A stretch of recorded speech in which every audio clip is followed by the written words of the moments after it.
இனிய வணக்கம். இன்றைய அதிகாரம் நலம் புனைந்துரைத்தல். அதில் 5வது குறள் 1115.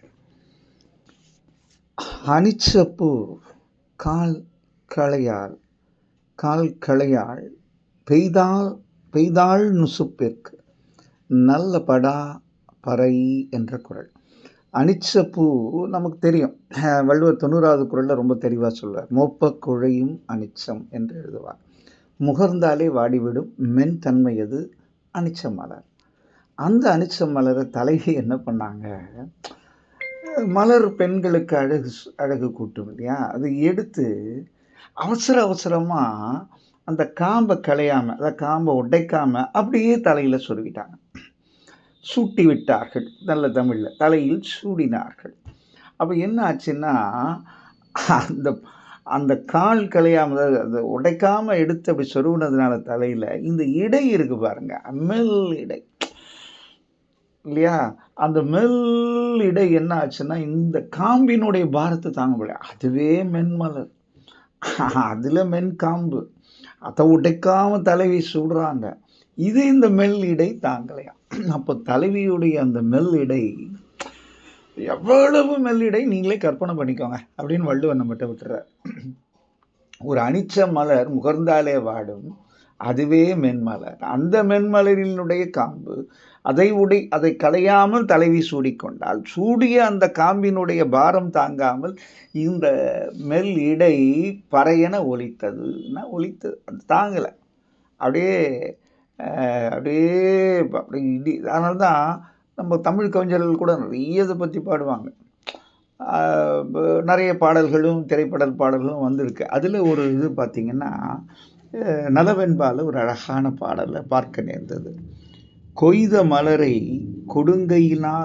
கொடுங்கையினால் அணைத்து மொய் குழலில் சுட்டுவான், அவளோட மொய் குழலில் சுட்டுவான் முன் வந்து. அவனே வரான் தலைவங்க.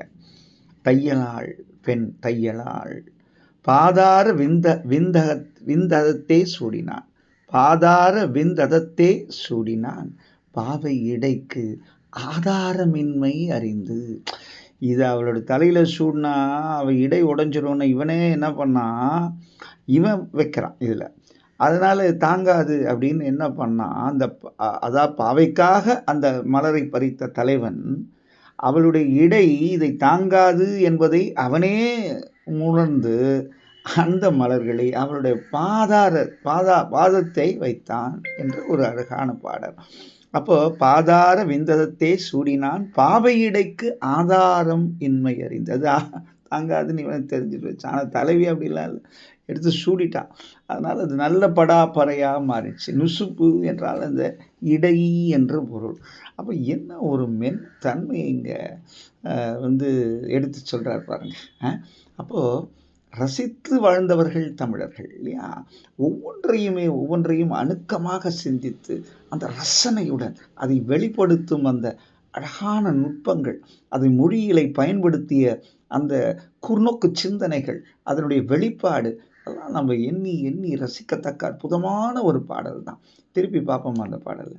அனிச்சப்பூ கால் களையாள் பெய்தாள் நுசுப்பிற்கு நல்ல படா பறை என்ற 1115வது குறள் என்ன என்ன என்ன நமக்குள் ஒரு அழகான உணர்வினை தரத்தக்கது. அந்த உணர்வுகள் நம்மிடையே ஒரு ஊக்கத்தையும் உற்சாகத்தையும் இயல்பாக தரும் என்பது உண்மை. ஏன்னா காதல் என்பது ஒரு பக்க நிலை இல்லை, இருபக்க நிலை. ஒருவர் சொல்ல ஒருவர் அதிலே ரசனையில் ஆழ்வது, அவருடைய ரசனை சொல்ல இவர் ஆழ்வது, ஒருவர் பரிமாறும் பொழுது அந்த அன்பினை அவர்களுக்குள் ஏற்படும் அந்த நெருக்கம் இந்த உலகியலை சந்திக்க, இன்ப துன்பங்களை சந்திக்க, வாழ்க்கையை எதிர்கொள்ள, அனைத்தையும் எதிர்கொள்ள ஒரு மகா சக்தியை இயற்கையாக தரக்கூடியது. அந்த வல்லாண்மை அந்த காதலுக்கே உண்டு என்பதுதான் இந்த குறளும் நமக்கு தருகிறது. மென்மையிலும் அந்த வலிமையை அவர்கள் உள்ளே ஏற்படுத்தக்கூடிய அற்புதத்தை தான் வள்ளுவர் இங்கு நமக்கு அழகாக படம் பிடித்து காட்டுகிறார் என்று சொல்லி இந்த நாள் இனிய நாளாக இதை வாழ்த்துக்கள். நன்றி, வணக்கம்.